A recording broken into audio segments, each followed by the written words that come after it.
So in another video that will probably be out before this one, I mentioned that I got this book, John the Balladeer by Manly Wade Wellman, in part because the Amazon description called him the American Tolkien. And I looked at that and I said, there's no way that some writer I haven't heard of is going to be the American equivalent of Tolkien.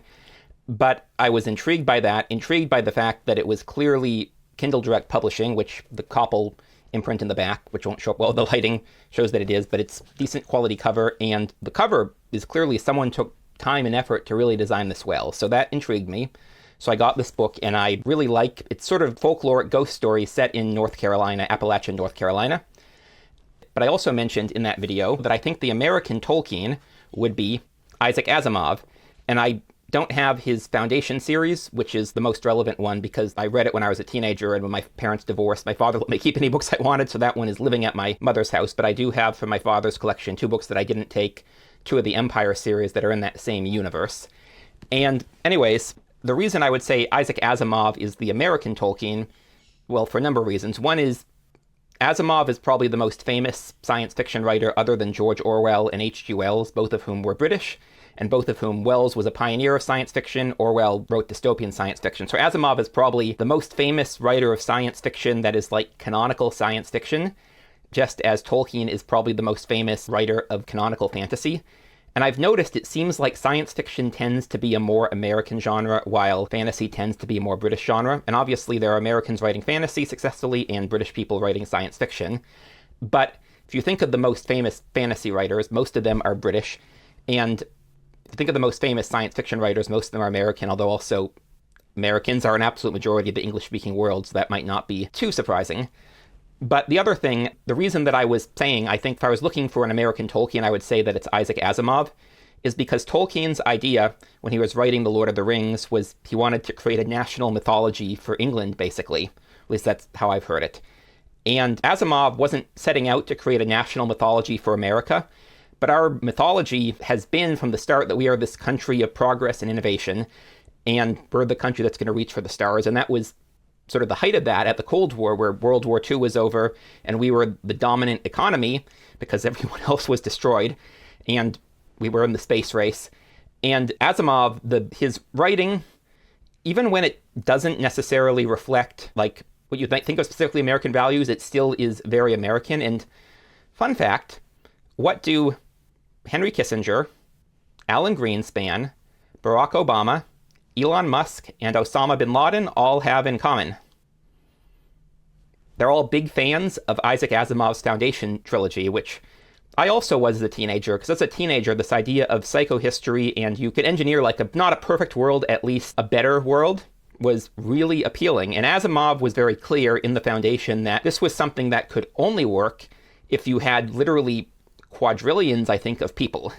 And I got over that when I was a young adult, but a lot of these people apparently did not and still sort of believe in this. And I keep talking about Thomas Sowell with the constrained vision versus the vision of the anointed. And I mean, it's not really surprising if you know anything. Obama is probably the least obvious to people, but he's still, like, if you look at what he actually did, there was still a megalomaniac element of it. And then obviously Greenspan, Kissinger, bin Laden, and Musk, all of them are pretty obviously, we're going to change the world. And even if they're not trying to implement a psychohistory, they still have this belief in their ability to steer events the way they want them.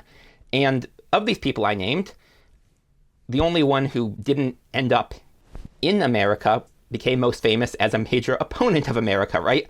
And so the Foundation resonated with people because Kissinger and Musk were both immigrants. I think Greenspan was born in the US, and obviously Obama was born in Hawaii. So you had 2 natural-born Americans, 2 immigrants to the US, and then 1 person who was born in Saudi Arabia, but basically positioned himself as the nemesis of the United States.